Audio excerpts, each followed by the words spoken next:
जय माता दी दोस्तों, आप सबका बहुत बहुत स्वागत है मेरे YouTube चैनल में। आज की इस वीडियो में वीडियो शेयर करने वाले हैं माता सीता के त्याग के बाद भगवान श्री राम का जीवन कैसे निकला, भगवान श्री राम का जीवन कैसे गुजर रहा था। तो चलिए वीडियो स्टार्ट करते हैं। माता सीता के त्याग को अधिकतर लोग यही जानते हैं कि भगवान श्री राम ने एक धोबी के कहने पर माता सीता का परित्याग कर दिया था, वह भी अग्नि परीक्षा लेने के बाद। इसके बाद हमने माता सीता का वाल्मीकि आश्रम में रहना व लव कुश का जन्म देखा। तत्पश्चात अश्वमेध यज्ञ, राम सीता पुनः मिलन, लव कुश का राम कथा सुनाना व माता सीता का धरती में समाना आदि कथा आती है। माता सीता के परित्याग के बाद वन में उनके जीवन और परिश्रम से लोग भली भांति परिचित हैं। लेकिन क्या आपने माता सीता के परित्याग के बाद भगवान श्री राम का जीवन कैसे बीता, यह जानना चाहते हैं? चलिए वीडियो स्टार्ट करते हैं।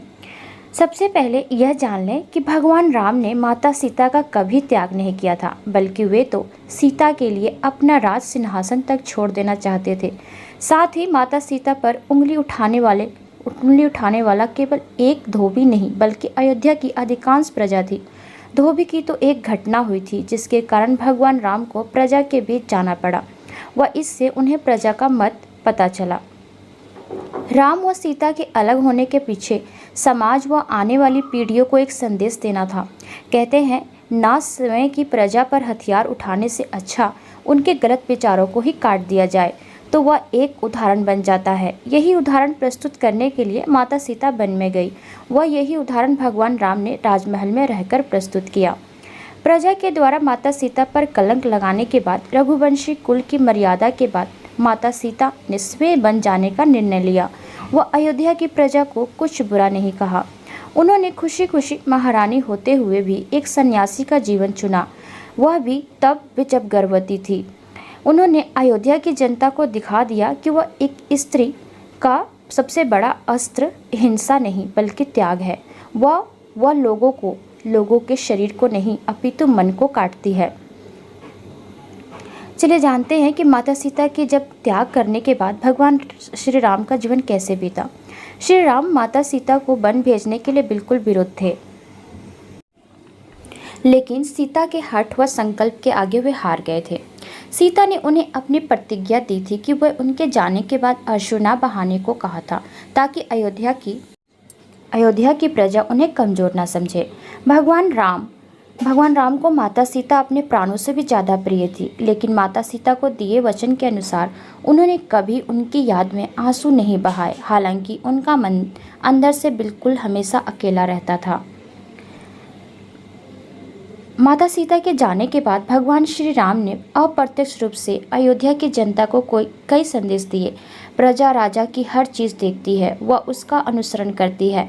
जिस प्रजा ने भगवान राम के रावण के साथ युद्ध व माता सीता के रावण के महल में रहने तक को ध्यान में रखा व उनके कारण माता सीता के चरित्र पर प्रश्न उठाए, उस प्रजा को माता सीता का परित्याग हुआ। उसके बाद अपने राजा का जीवन कैसे ना दिखता। अयोध्या की जनता प्रतिदिन अपने राजा को देख रही थी, वह पश्चाताप की अग्नि में जल रही थी। भगवान राम का भूमि पर सोना।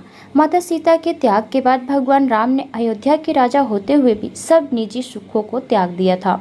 अब वे माता सीता की तरह भूमि पर सोते थे। उन्होंने सब प्रकार के राजसी भोग व सुख सुविधाओं का त्याग कर दिया था। अपने राजा का इस तरह प्रतिदिन भूमि पर सोना व त्याग को अयोध्या की प्रजा प्रतिदिन देख रही थी। नहीं किया उन्होंने दूसरा विवाह।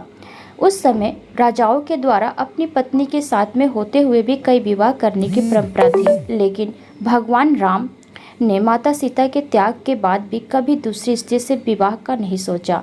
लोग सोच रहे थे कि अब भगवान राम का दूसरा विवाह करेंगे, जिनसे उन्हें अयोध्या के अगले राजा मिलेंगे, लेकिन राम ने ऐसा नहीं किया। इससे उन्होंने माता सीता को दिए अपने वचन का पालन किया।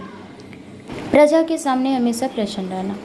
अयोध्या की प्रजा अपने राजा की दशा को भली भांति जानती थी।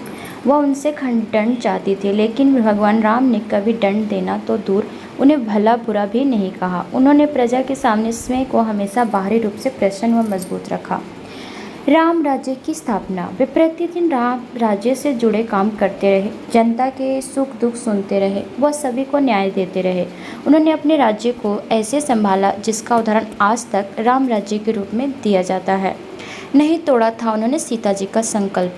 भगवान राम प्रतिदिन माता सीता के वियोग में रहते थे। वह उन्हें सीता के गर्भवती होने का भी पता नहीं था। समय बीतता गया, लेकिन उन्होंने सीता जी के संकल्प को बनाए रखने के लिए कभी भी उन्हें ढूंढने का प्रयत्न नहीं किया।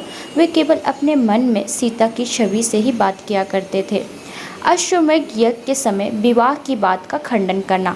माता सीता के जाने के बाद बहुत समय पश्चात भगवान राम श्री राम ने अश्वमेध यज्ञ कराने का निर्णय किया, जिसमें राजा की पत्नी का साथ में बैठना आवश्यक था। इसलिए पूरी अयोध्या में भगवान राम के पुनः विवाह की बात फैल गई। जब भगवान राम को इस बात का पता चला, विवाह का सबके सामने खंडन कर दिया। वह यज्ञ में माता सीता की मूर्ति बनाकर अपने साथ रखी। लव कुश की रामायण कथा। भगवान राम को सब कुछ ज्ञात होने के बाद भी उन्होंने लव कुश को राम दरबार में वाल्मीकि जी के द्वारा लिखी गई रामायण सुनाने की अनुमति दी थी। तब लव कुश ने पूरी अयोध्या के सामने भगवान राम के जन्म से लेकर पूरी रामायण को गीत के माध्यम से सबको सुनाया। अयोध्या के लोग माता सीता के त्याग व बन जाने के बाद उनका जीवन नहीं जानते थे, इसलिए लव कुश ने अयोध्या की प्रजा के द्वारा किए गए पाप व उनके द्वारा माता सीता व भगवान राम को मिले दुख को सबके सामने रखा। इस तरह प्रजा को उनकी गलती का अनुभव कराने व उससे आगे आने वाली पीढ़ियों को संदेश देने के लिए भगवान राम व माता सीता दोनों ने अपना सर्वस्व दिया व एक दूसरे का जीवन पर्यंत तक वियोग सहा। उम्मीद करती हूँ वीडियो अच्छी लगी हो। धन्यवाद।